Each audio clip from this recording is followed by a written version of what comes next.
I never thought it would come to this. I guess that's how life works, though. You don't realize the stakes until it's too late. I remember the day Mark said it, right in front of everyone, like it was just another normal comment.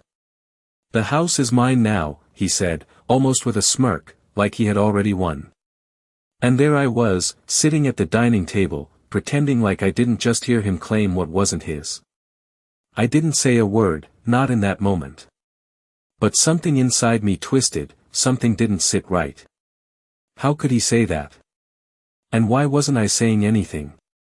Was I just too shocked, or was there something deeper going on? I didn't know at that moment, but I sure as hell knew I couldn't let it go. Not now, not ever. Looking back, I should have said something right then. But I didn't.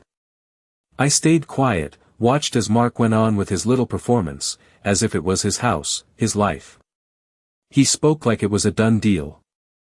Everyone around us, our parents, aunts, uncles, they all sat there, taking it in like they hadn't heard anything out of the ordinary. But I heard it. I felt it. It hit me hard, and I couldn't shake it. The worst part? No one else seemed to notice. It was like I was the only one who could feel the weight of his words. I mean, we all knew there were issues with the house, sure. It wasn't exactly the way Dad had left it. But this? This was a whole different level. I watched my brother smile to himself, clearly proud of his little declaration, thinking no one would challenge him. Why would they? They were all too busy enjoying their dinner, pretending like nothing was wrong. But I wasn't fooled. Not for a second. I was sitting there, hearing him, and I knew this was just the beginning. This wasn't just about the house. No, there was something more. Something bigger. But I couldn't put my finger on it. Yet. So, I just sat there, watching him, listening to him, knowing deep down that something would have to be done. I didn't know how. I didn't know when. But I knew one thing for sure, he wasn't getting away with this. Not on my watch. And that, right there, was the start of it all. I wasn't sure what was going to happen next. But I could feel the tension building. And I knew it was only a matter of time before everything would come crashing down. Maybe not today. Maybe not tomorrow. But soon.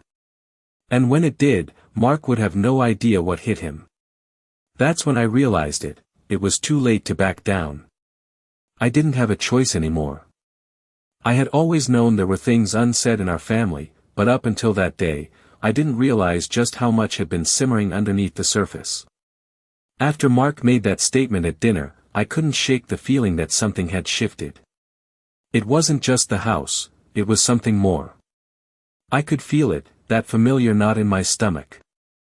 The way everyone acted like nothing had happened, it made me feel like I was the only one seeing the cracks in the facade. Over the next few days, I watched Mark closely. He wasn't being subtle anymore. The little digs he'd made before. They were now outright demands. We had always been a close-knit family, but the subtle power plays between Mark and me had always been there. It was just that I never expected it to get this bad. I should have seen it earlier. Mark had always been the golden boy, the one who could do no wrong. He was the one everyone turned to, the one with the charm, the one who never seemed to face any consequences. But now, he was starting to act like he owned the place. I remember a few days after the dinner, we were sitting in the living room, just the two of us. Mom had left to get groceries, and Dad was off in his workshop, like usual. Mark was going on about his plans for the house. "You know, we really need to do something with the attic," he said casually, leaning back on the couch. "I'm thinking of turning it into a studio, maybe even get some work done on the place before the holidays. It's going to need a lot of attention if we're going to make it worth anything." It hit me hard. I mean, I was still reeling from the dinner, and now he was talking like he had the final say in everything. I looked at him, trying to figure out if he really knew what he was doing or if he was just testing the waters. "Yeah, that sounds like a good idea," I said, my voice coming out almost too calm. I couldn't let him see how much it bothered me. I wasn't going to give him the satisfaction of knowing how much I hated hearing him speak like that. But inside, I was fuming. Mark had never once asked for my opinion on any of this, and now he was acting like he was in charge of the house. And to be honest, it wasn't just the house. It was the way he was trying to control everything, from the smallest decisions to the biggest ones. The house was just the start. There were bigger things at play here. I had to admit it to myself, I was starting to feel like I was losing control of my own life. And Mark? He was right there, taking over piece by piece. But it wasn't just him. The rest of the family was complicit, or at least, they weren't speaking up. It was as if they had all just accepted it.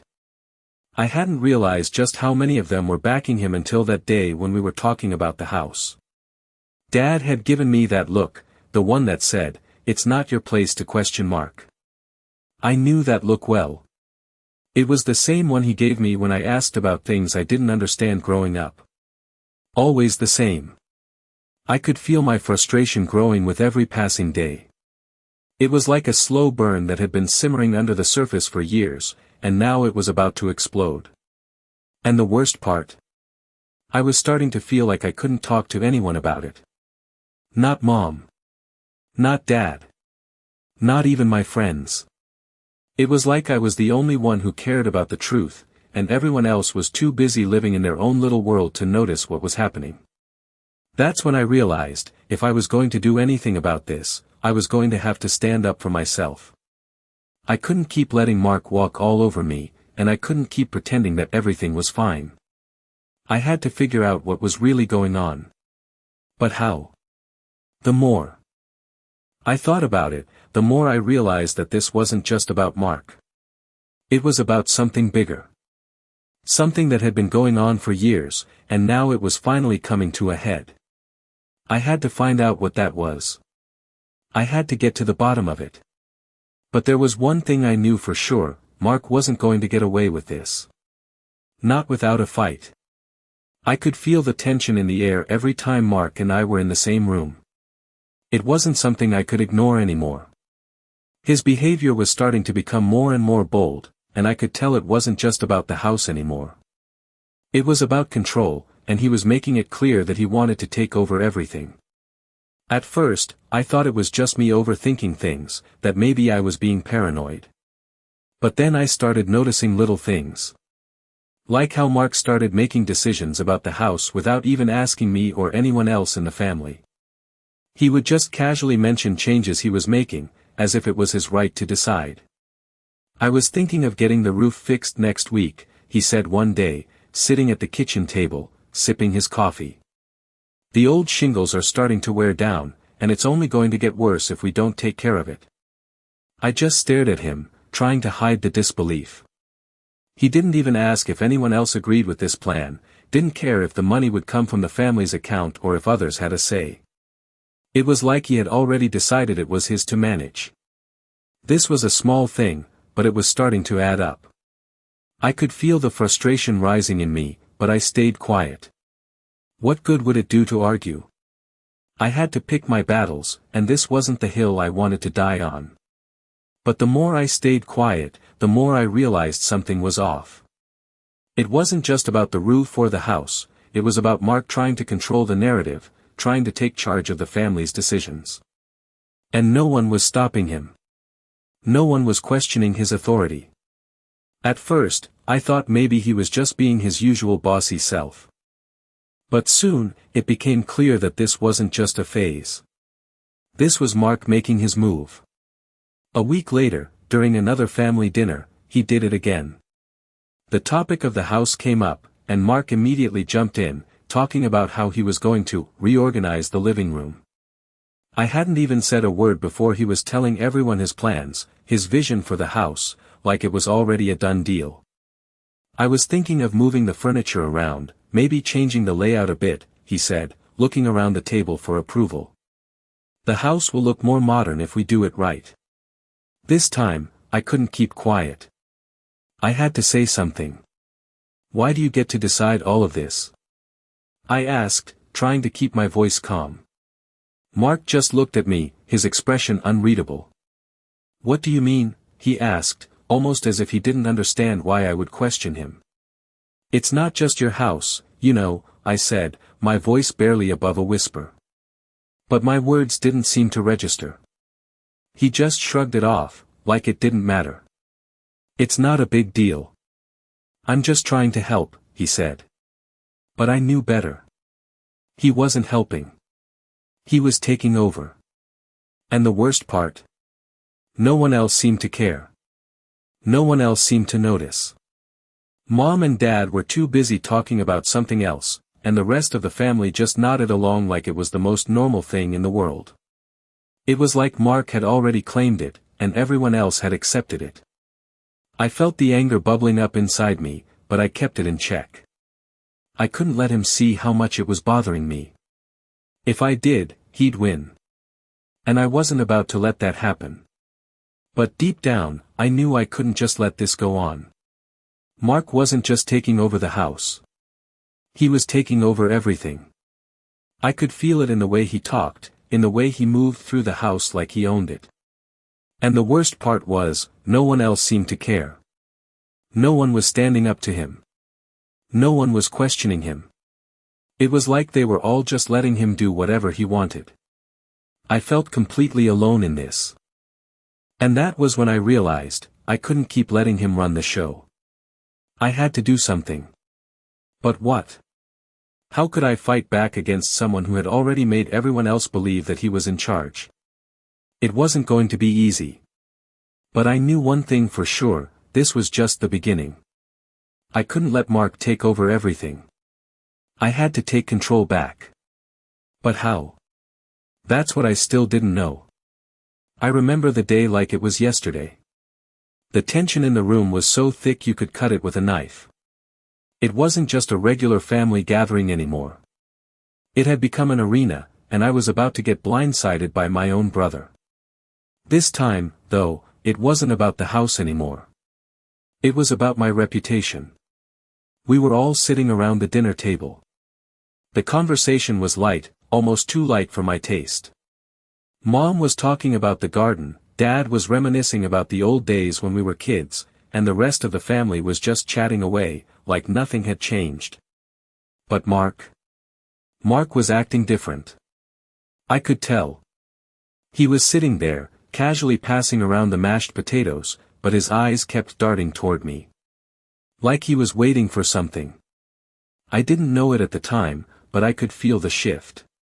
Something was off. Then it happened. Mark suddenly turned to me with that look, the one I had learned to dread over the years. He put down his spoon and leaned back in his chair, like he had all the time in the world. You know, John, he said, his voice too casual for my liking, it's funny how people don't really know what's going on behind the scenes. I mean, people assume a lot about other people, but the truth is, there's a lot more going on than they realize. I looked at him, confused, not understanding where this was going. But then it hit me. He wasn't just talking to me, he was talking about me. The whole family was watching, waiting to see what would happen next. It was like a setup. What do you mean by that? I asked, my voice steady but with an edge I couldn't hide. Mark just smiled. Oh, you know, he said, it's just funny how people get the wrong idea about things. Especially when they think they have everything figured out. The room grew quiet. Everyone was listening now. Everyone was hanging on his words. I could feel the sweat starting to bead on my forehead. It was happening. He was setting me up, and everyone in that room was about to hear him twist the truth. I mean, I guess it's easy to pretend that everything is fine, but some of us know the reality. Some of us know what's really going on, even if the rest of the family is too blind to see it. My heart skipped a beat.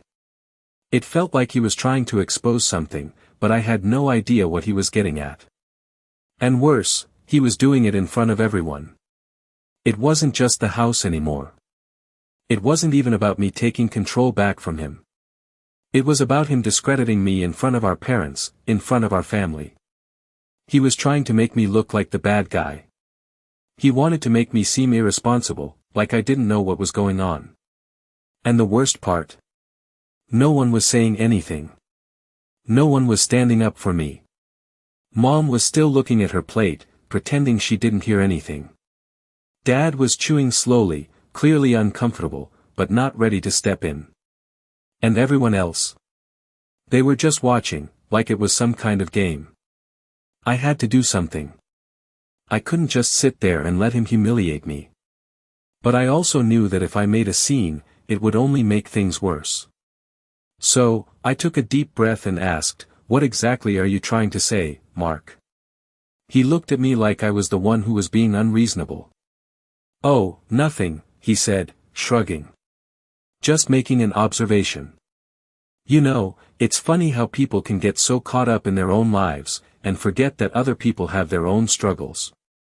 But, hey, that's just how things go sometimes, right?"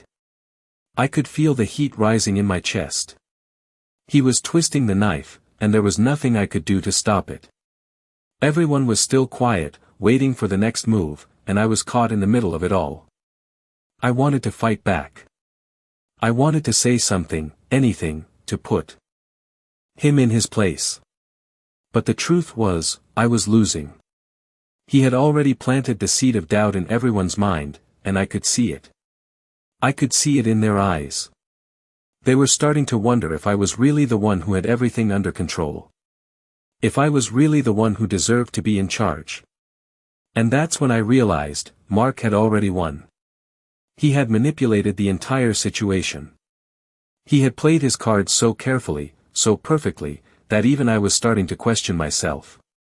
He had made me look small. He had made me look weak. And everyone was buying into it. I could feel the walls closing in around me. The pressure was building. How could I come back from this?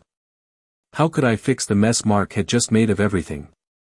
I had to do something, but in that moment, I wasn't sure what. I wasn't sure if there was anything I could do to fix this without making things worse. So I did what I always do, I stayed quiet.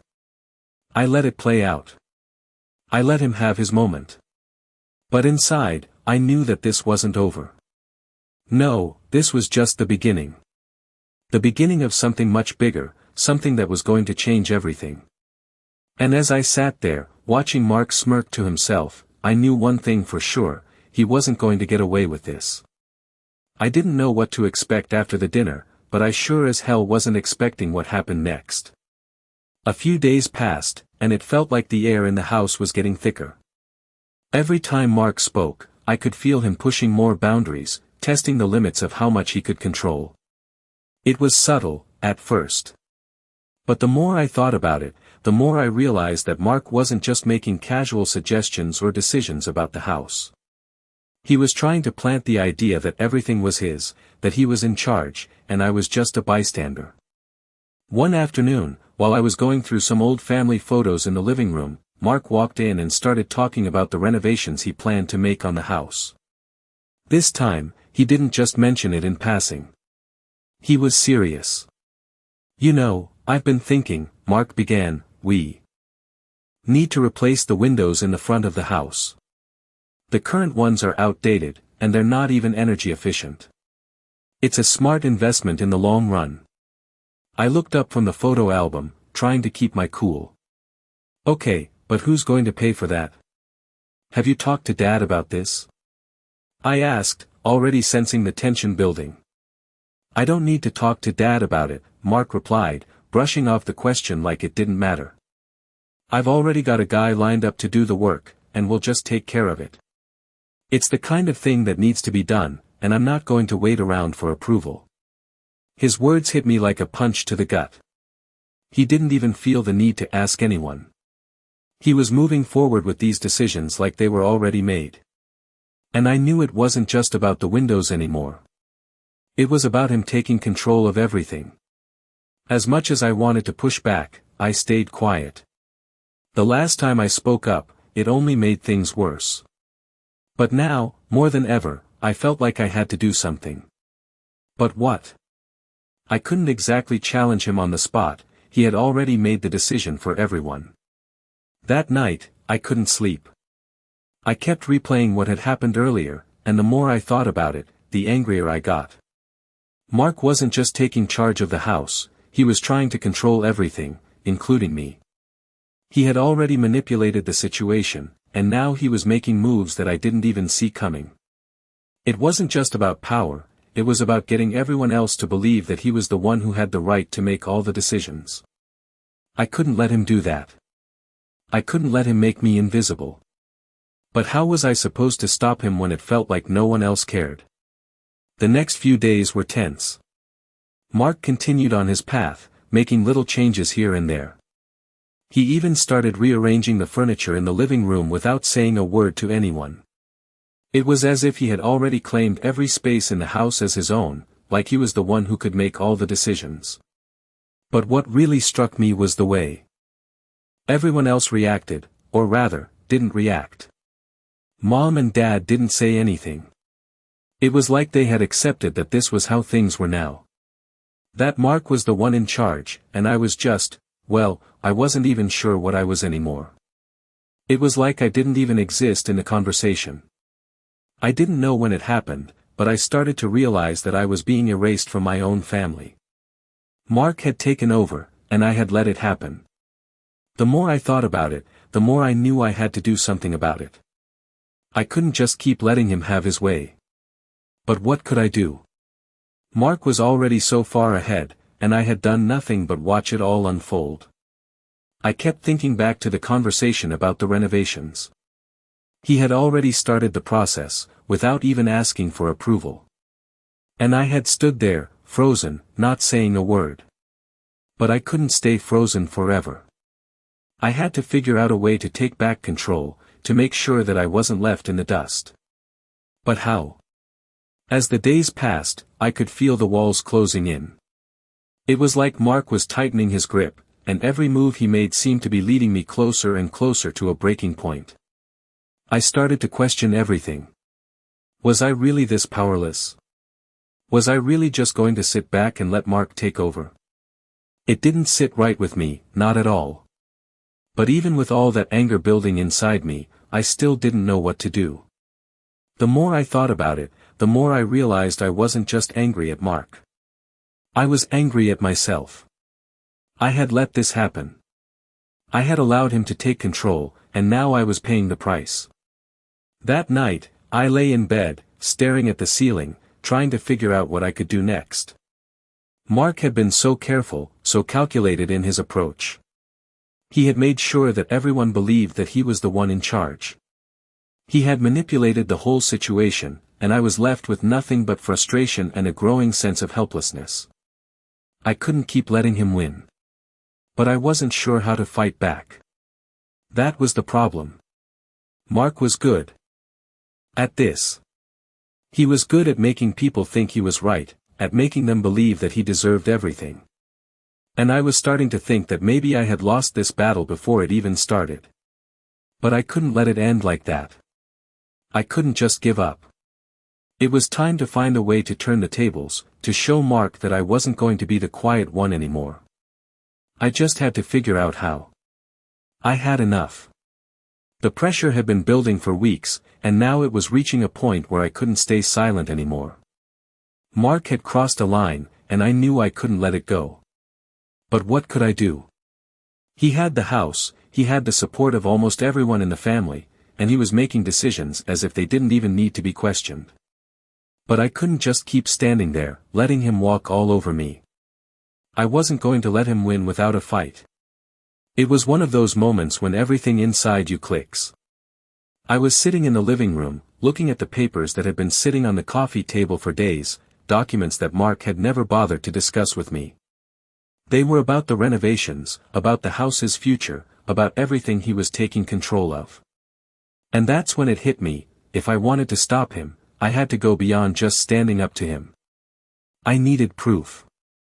I needed something to back up my position, something that would show the family that he wasn't the one who should be in control.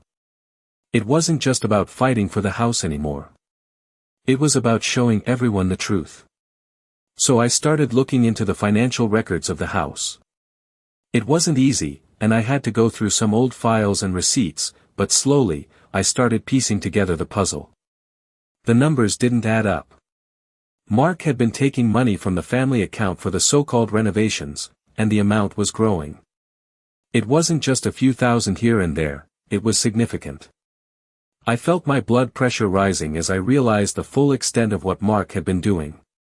He was using the house as his personal asset, draining funds without anyone questioning him.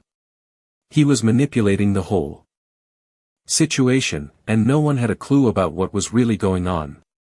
That's when I knew I had to confront him. But this time, it was going to be different. I wasn't just going to let him manipulate the situation. I wasn't going to let him control the narrative. I had the truth on my side, and this time, I was going to use it. The next day, I called a family meeting. I didn't know how it would go, but I knew it was time. It was time to bring everything into the open. Mark, as usual, was the first one to show up. He sat down at the table, confident, smug even. He had no idea what was coming. The rest of the family trickled in, and I could see the usual tension between everyone. Mom and Dad were there, but they seemed distracted, not really paying attention. It was the same feeling I had been getting for weeks, like they were all just going along with whatever Mark said. I wasn't going to let that happen anymore. Mark, I started, my voice steady, I need to talk to you about something. He looked up from his phone, acting like he was too busy for this conversation. What's up? He asked, his tone dismissive. I took a deep breath, gathering my thoughts. I've been going over the financial records, and there's something I need to ask you about, I said. The room grew silent. I could feel the shift in the air. Mark raised an eyebrow. What are you talking about? You've been withdrawing money from the family account for the renovations, I said, sliding the papers across the table toward him. The numbers don't add up, Mark. You've been making decisions about the house without consulting anyone, and now you've taken more than we ever agreed on. He looked at the papers, and for a moment, I saw a flicker of something in his eyes. It wasn't guilt, no, that wasn't his style. But it was the first sign that he knew I wasn't bluffing. You're making a big deal out of nothing, Mark said, brushing the papers aside. It's just for the house. What's the problem? The problem, I said, my voice rising slightly, is that you've been doing this behind everyone's back. You haven't even told Mom and Dad about it. You haven't even discussed it with anyone except yourself. This house isn't just yours, Mark. It's ours. And you don't get to make all the decisions on your own. There was a long pause. Mark didn't say anything at first. He just sat there, staring at me.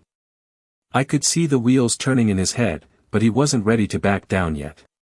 You don't get it, he finally said, his voice colder. I'm just trying to make things better for the family. Someone has to take charge around here. Dad's not doing it, and you sure as hell aren't doing it. So, I did what needed to be done. His words hit me like a ton of bricks. But I wasn't going to let him twist it anymore. You don't get to decide that for everyone, I said, feeling the anger rise up in me. You don't get to take over and pretend like no one else matters. This house isn't just your project. We're a family, Mark. And that means we make decisions together. Not just you. Not just your way. The room was dead silent. Everyone was looking at us, but no one spoke. Mark's face was tight with frustration, but I could tell he wasn't used to being challenged like this. It was like I had thrown a wrench into his plan, and he didn't know how to react. You're making a bigger deal out of this than it is, he said, his voice low. I'm just doing what needs to be done. The house needs work, and I'm the one who's taking charge. Why can't you just let me do that? I shook my head. Because it's not just about the house, Mark. It's about everything. You can't just take control and expect everyone to follow along without question. This isn't your life to run. It was like something clicked for him. He stared at me for a long moment, his jaw clenched. And then, just like that, he stood up and walked out of the room without saying another word. I don't know what I expected, but in that moment, I realized something important. I had finally stood up to him. I had finally said what needed to be said. And no matter what happened next, I knew I wasn't going to back down. I had thought things might cool down after Mark left the meeting. I had said my piece, and I expected a bit of silence, maybe some awkwardness, but nothing could have prepared me for the fallout that came next. The very next day, I woke up to a call from Dad. He didn't waste any time getting to the point. "John," he said, his voice stern, "we need to talk about what happened yesterday." My stomach dropped. I had a feeling I knew where this was going. Mark had obviously gone to him, probably played the victim card, and now I was about to be the one in trouble. I sat down on the edge of my bed, running a hand through my hair, trying to steady my nerves. "What about yesterday?" I asked, keeping my voice calm. "We don't air our dirty laundry like that," Dad replied, his tone not angry, but disappointed. "You need to understand that Mark is doing what he thinks is best for the family. You need to respect that." I couldn't believe it. Mark had done everything behind everyone's back, manipulated the situation, and now Dad was telling me to respect it. I felt the anger building again, but I kept it under control. I had to. "Dad, it's not just about respect," I said, my voice quiet but firm. "It's about what's fair. Mark's been making all the decisions without even asking anyone. He's treating this like it's all his, and I can't just stand by and let that happen." There was a long silence on the other end of the line, and I could hear Dad sigh. "I understand that you're upset," he said slowly, "but you have to realize that Mark's been under a lot of pressure, too. He's trying to fix things. You need to let him do that." I felt the frustration creeping up again. "Dad, it's not about fixing things. It's about controlling everything. He's making decisions for the entire family without even consulting anyone. And you're just letting him do it." Another silence stretched between us, and I could feel the weight of it. Finally, Dad spoke again, his voice softer this time. "I'm not letting him do anything.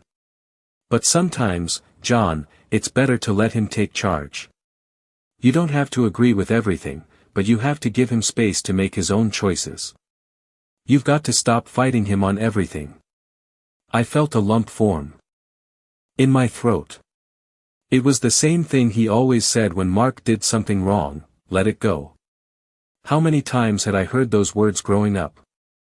Let it go was Dad's way of keeping the peace, of avoiding confrontation, even when it meant letting Mark get away with whatever he wanted. But I couldn't do that anymore. Not this time. "I can't just let it go, Dad," I said, my voice cracking a little. "I can't sit back and watch Mark take everything, and I can't let you tell me to just let him. This is about more than just the house. It's about him controlling everything. And if I don't stand up for myself now, I'll never have a chance to get my voice heard." There was a pause, and I could almost hear Dad thinking, weighing his words carefully. "John, I know you're angry," he said at last. "But I need you to understand something. Mark is trying to do what's best for all of us. He's not doing this to hurt you, even if it feels like it. You need to find a way to work with him, not against him." "I can't work with him if he's not willing to listen," I shot back, my frustration boiling over. "And right now, he's not listening to anyone." There was another long silence, and I could feel my anger starting to subside, replaced by a deep sense of exhaustion. "We'll talk about this later," Dad said, his tone finally softening. "But for now, just let it go. Don't make this any worse." I hung up the phone without saying another word. I didn't want to hear it anymore. It was the same thing over and over again: Dad protecting Mark, telling me to back down, telling me to let things go. But this time, I couldn't. The more I thought about it, the more I realized that I had been backing down my whole life. It wasn't just about the house anymore. It was about me finding my place, my voice. And if I didn't start standing up for myself now, I was going to lose everything. I wasn't going to be invisible anymore. I was done letting Mark push me around. I spent the rest of the day thinking about what to do next. I didn't know how things would play out, but I knew. One thing for sure, I wasn't going to let Mark have his way anymore. I didn't care if he was the golden child or if everyone thought I was the troublemaker. I was done being the one who stayed silent, done being the one who watched from the sidelines. The truth was, I had been too quiet for too long. And now, it was time to make sure everyone knew that I wasn't backing down. That night, after everyone had gone to bed, I sat at the kitchen table, staring at the papers in front of me. I had what I needed. It was time to make the truth known. It was time to fight back. But how would I do it? How would I take control back from Mark, from the family? I didn't have the answers, but I was sure of one thing, I wasn't going to let him win. Not this time. Not anymore. I had enough of Mark's manipulation. It was time to put an end to it once and for all.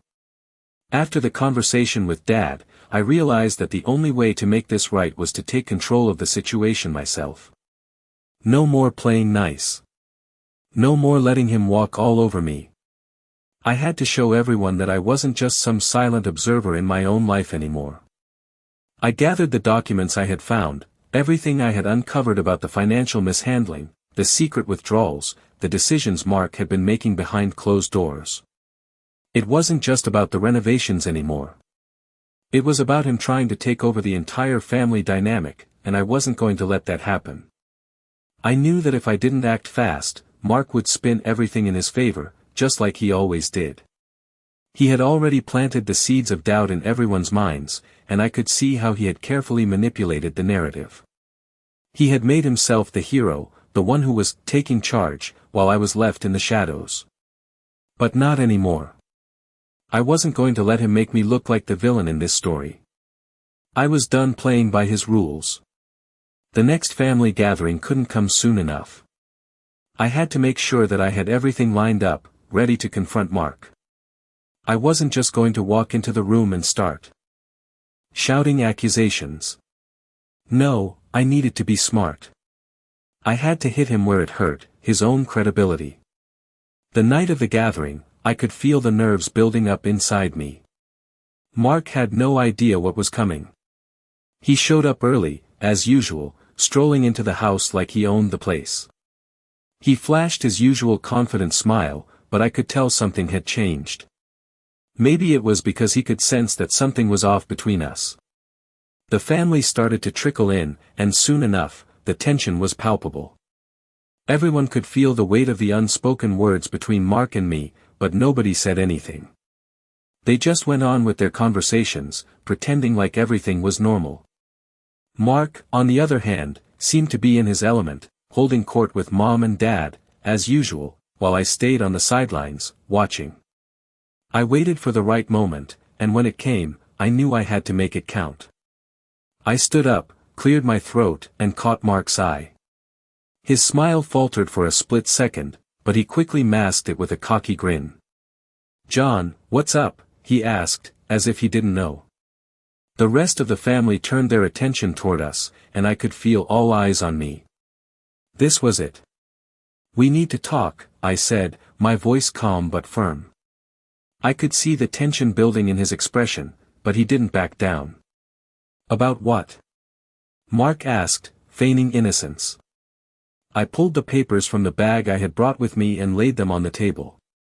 "I've gone through the financial records," I said, my eyes never leaving his. "And there's something I think the family should know. You've been making decisions about the house, taking money from the family account, and not telling anyone. You've been acting like you have the right to control everything, and I think it's time we put a stop to it." The room fell silent. I could feel the weight of the moment, the shock in the air. Mark's face tightened, but he didn't say anything at first. He just stared at the papers in front of him, his fingers twitching slightly as if he were trying to figure out how to respond. "This is ridiculous," he finally said, his voice shaky but trying to sound confident. "I've Been doing what's best for everyone.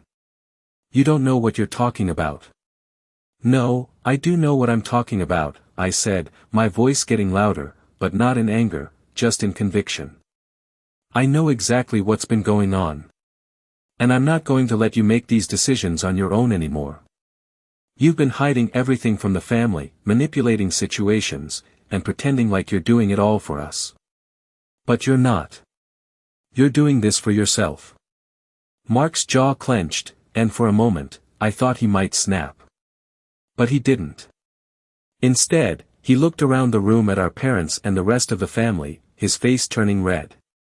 You're making a big mistake, John, he said, his voice low. You think you're the only one who cares about this family, but you're wrong. I'm the one who's been holding it together. I'm the one who's been doing the work while you've been sitting on the sidelines, doing nothing. So don't sit there and act like I'm the bad guy. But it was too late. The truth was already out there, and the room wasn't buying his act anymore. Mom and Dad sat there, silent, taking in what I had said. I could see the wheels turning in their heads. They weren't as oblivious as they had been before. They could see what Mark had been doing, and they could see that I wasn't the one causing the problems. Mark was. He had been trying to control everything, to make everyone think that he was the only one who could fix things. But I had just exposed him for what he really was, a manipulator. And in that moment, everything changed. Mark's confidence faltered, his smirk disappeared, and for the first time, he looked like he wasn't in control. It was like the power had shifted in an instant. The family wasn't looking at me like I was the problem anymore. They were looking at Mark, realizing that maybe he wasn't the hero he had made himself out to be. It wasn't over, not yet. There would still be fallout. But in that moment, I knew I had won. I had finally taken back control. And Mark? He had no idea what was coming next. I had never imagined that one conversation would change everything. After that night, I could feel the shift in the air. The tension had been there for weeks, but now it was palpable. Mark, for the first time, wasn't the one who controlled the room. It was me. The family was quiet, but I could see their expressions changing. Mark, who had always been the loudest voice, was now silent, his usual confidence replaced by uncertainty. The truth was finally out in the open. I had exposed what he had been doing, and now everyone could see him for what he was, a manipulator who had been playing the role of the hero while everyone else, including me, was left in the dark. It wasn't just about the money, the house, or the renovations anymore. It was about power, and Mark had been using his charm to control everyone's perception of him. But not anymore. The fallout from that night wasn't immediate. At first, it seemed like nothing had changed. Mark didn't confront me directly, but I could feel the coldness growing between us. He still tried to play the role of the family's savior, but now his words fell flat. No one was listening to him the same way anymore. Mom and Dad had finally seen what was really going on. They didn't immediately side with me, but it was clear they were starting to question Mark's actions. The atmosphere in the house was different now, lighter, but also more uncertain. It wasn't the peace I had expected. It wasn't going to be a quick fix. But it was a start. The first time I saw Mark after the meeting, it was in the kitchen. He was standing by the counter, scrolling through his phone, pretending like nothing had happened. I walked in, and for a moment, neither of us said anything. The silence was thick, and I could tell he was still stewing over what had happened. But I wasn't going to let this moment slip by. Mark, I said, keeping my voice steady but firm. He looked up at me, his eyes narrowing slightly.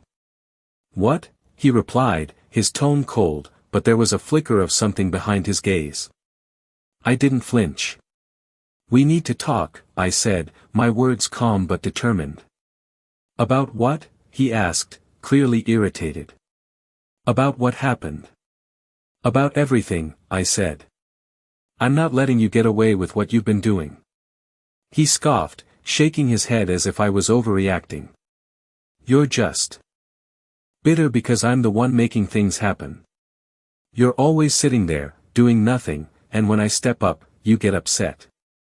I could feel the anger rising in me again, but I kept my voice level. You think you're the only one who cares about this family? I asked. You think I'm just sitting here doing nothing? You've been lying, manipulating everything, and I'm done letting you control the narrative. His face reddened, but he didn't back down. You don't get it, he snapped. I'm the one who's trying to fix things. I'm the one who's been keeping this family from falling apart. By taking control of everything without asking anyone. I shot back. You're not fixing anything, Mark. You're making it worse. He opened his mouth to respond, but I held up my hand to stop him. No, I've had enough. You've done this for too long, and I'm not going to let you do it anymore. Mark didn't say anything at first. He just stood there, staring at me. I could see the frustration in his eyes, the realization that he wasn't in control anymore. It was like a weight had been lifted off my chest. I had finally taken a stand, and it felt damn good. But I wasn't done yet. This wasn't just about me and Mark anymore. This was about the family. This was about making sure that everyone saw what was really happening. I'm not going to let you run things anymore, I said. This is our house. This is our family. And it's time we all start acting like it. Mark didn't respond, and for a moment, I thought he might walk away. But instead, he just turned and walked out of the kitchen, his footsteps heavy on the floor. It was over, at least for now. The silence that followed wasn't peaceful, it was tense, but it was also a sign that things had changed. The power had shifted. It was no longer just Mark calling the shots. I had finally found my voice. I wasn't sure what would happen next. I wasn't sure how Mark would react, or how the rest of the family would handle it. But for the first time in a long time, I felt like I was in control of my own life. And that, in itself, was a victory. Things weren't going to change overnight, but I had finally taken the first step. And that was all that mattered.